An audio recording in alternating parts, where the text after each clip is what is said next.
Good morning, student. Hello, student. Welcome in YouTube channel of Sardaval Niketan School Nagaur. We were reading the fourth topic, voice. I have already completed 6 type of voice. Our 6 type is imperative sentence, change into active to passive. For example, open the door अपन ने किया था, let the door be opened. बस उसी को ध्यान में रखते हुए इंपेरेटिव की सेकंड टाइप अब आज हम करेंगे. तो look on white board. Type 7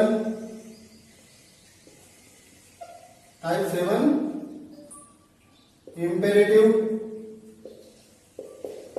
imperative कौन से? रिक्वेस्ट, प्लीज और काइंडली. प्लीज या काइंडली से शुरू वाक्य. इंपेरेटिव में आज हम सेकंड टाइप पढ़ेंगे. प्लीज और काइंडली से जो वाक्य शुरू होता है उसका एक्टिव से पैसिव किस प्रकार बना सकते हैं, तो देखिएगा इसकी पहचान. पहले इस इंपेरेटिव की पहचान क्या होगी? वाक्य की शुरुआत प्लीज या काइंडली शब्द से होगी. प्लीज या काइंडली शब्द से होगी. दूसरा, वाक्य में मेन वर्ब का प्रयोग होगा.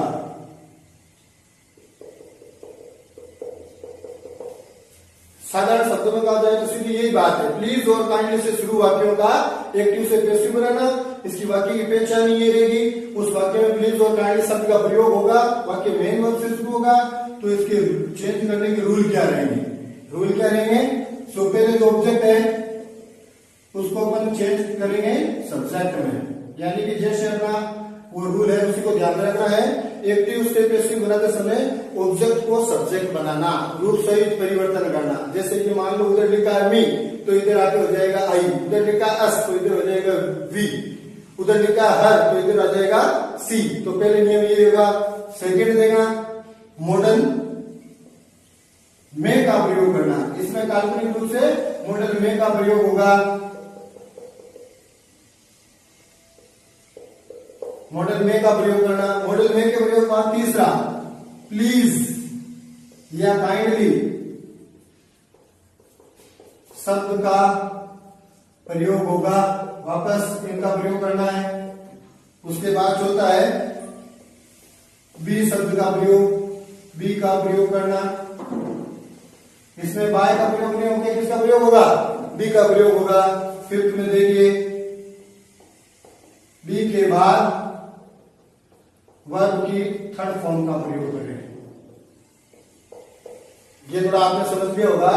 ऑब्जेक्ट को सब्जेक्ट बनाना, मॉडल में का प्रयोग करना, प्लीज और काइंडली शब्द को वापस लगाना, है ना. बाय बी का प्रयोग करना और बी के बाद वर्ब की थर्ड फॉर्म का प्रयोग करना. अब अपन एग्जाम्पल समझेंगे. जैसे है please give me your pen. ये फर्स्ट एग्जाम्पल. दूसरा है काइंडली डिपोजिट योर फिश. फिर तीसरा है प्लीज ड्रॉप हर. ये 3 सेंटेंस है. इन 3 सेंटेंस को देखिए. सबसे पहले ऑब्जेक्ट ये मी भी है, योर पेन दोनों से हो सकता है. अपन मी को आगे लेके आएंगे तो यहाँ होगा आई. फिर क्या है? मॉडल में का प्रयोग करना, मॉडल में. फिर क्या है? प्लीज या काइंड शब्द को वापस लगाना, तो प्लीज. फिर क्या है? बी शब्द का प्रयोग करना, वर्ब की थर्ड फॉर्म का प्रयोग करना, योर पेन. ये अपना चेंज हो गया. बहुत ही सिंपल टाइप है. इसमें देखिए kindly deposit your fish. Kindly deposit your fish, तो यानी इसमें भी क्या होगा? योर फिश में काइंडली बी और डिपोजिटेड. वर्ब की थर्ड फॉर्म डिपोजिट हो जाएगी डिपोजिटेड. इसमें देखिए सी में प्लीज बी ड्रॉप्ड। ये देख लीजिए, इन 3 एग्जाम्पल के जरिए अपन ने समझा कि किस प्रकार से, है ना, हम प्लीज और काइंडली से शुरू वाक्यों का एक्टिव से पैसिव वॉइस बना सकते हैं। आगे हम देखेंगे, है ना, अपने 7 टाइप कंप्लीट होने के बाद में अब हम टाइप 8 शुरू करेंगे। ये 8 की टाइप क्या है? गोइंग टू से शुरू वाक्यों का एक्टिव से पैसिव बनाना, एक्टिव से पैसिव बनाना।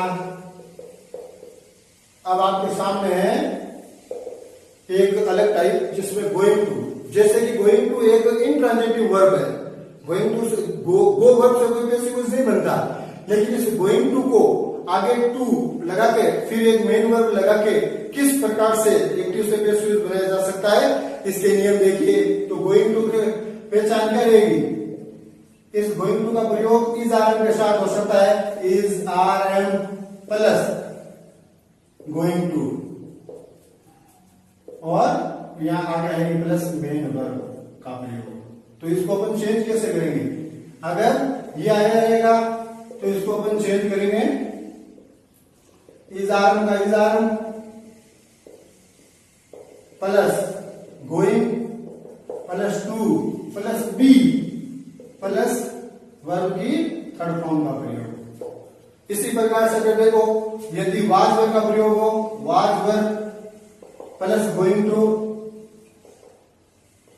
प्लस मेन वर्ब, तो इसको किस प्रकार चेंज करेंगे? इसको इस प्रकार चेंज करेंगे, वाज वर्ब रहेगा plus going to plus be और प्लस वर्ब की थर्ड फॉर्म का प्रयोग।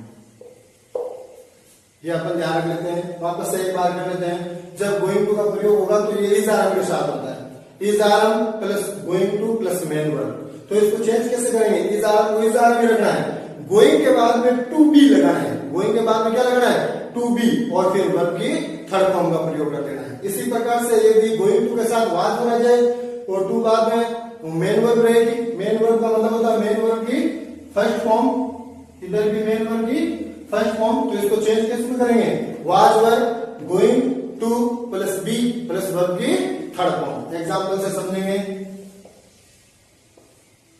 जैसे I M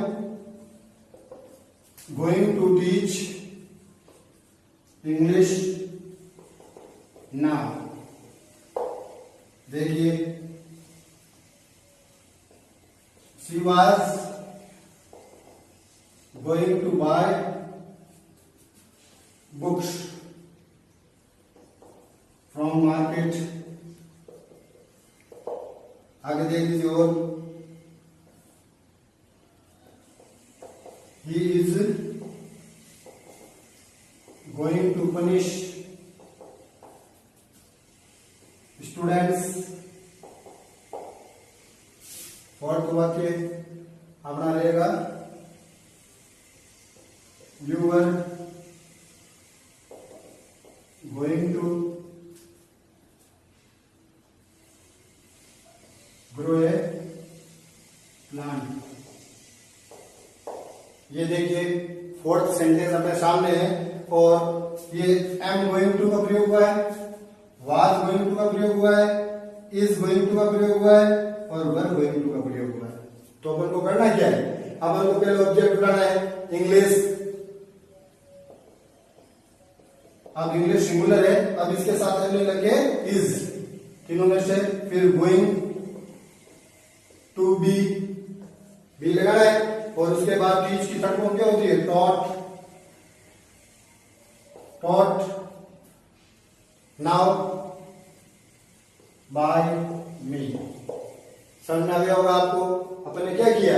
English is going to be taught by me, ठीक है ना? वापस इधर बदल के इसमें देखना, she was going to buy books from the market, she was going to buy books from market. तो हम बुक्स को आगे लेके आएंगे, बुक्स वाज है, लेकिन बुक्स में प्लूरल है, verb going to be, be शब्द का प्रयोग होगा, और वाई की थर्ड फॉर्म होती है bought, BOUGHT, bought from market और बाय लगा के यहां आ जाएगा हर, बाय हर, ठीक है। उसी प्रकार से तीसरे सेंटेंस को करते हैं, he is going to punish student, he is, लेकिन ये स्टूडेंट प्लूरल्स है, students are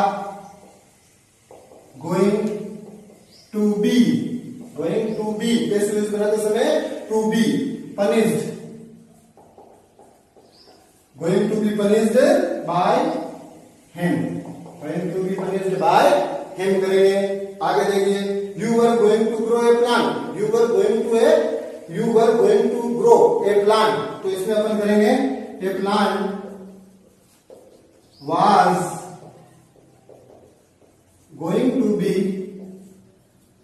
grown by you. तो अपन ने देखा है इन 4 एग्जाम्पल के जरिए अपन ने गोइंग टू से शुरू एक्टिव से पैसिव बनाने की विधि को समझा।